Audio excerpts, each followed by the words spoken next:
রাজেশ রাজেশ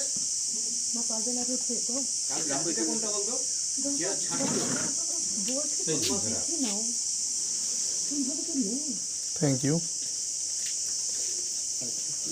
আমরা একটা টাওয়ারে আছি, টাওয়ারের নিচে বসে এই হাতির সাথে দেখছি। এতক্ষণ এই টিমটা ছিল, এখন এই দাঁতালো হাতিটা আসছে, যেটা দাঁত আছে।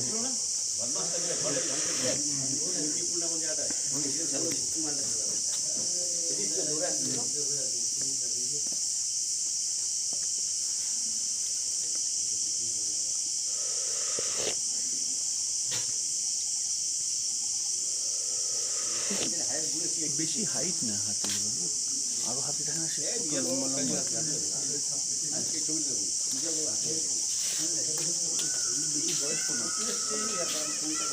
দেখো ময়ূরের ডাকও আসছে, চারিদিকে ময়ূরের ডাক, কি দারুণ লাগছে।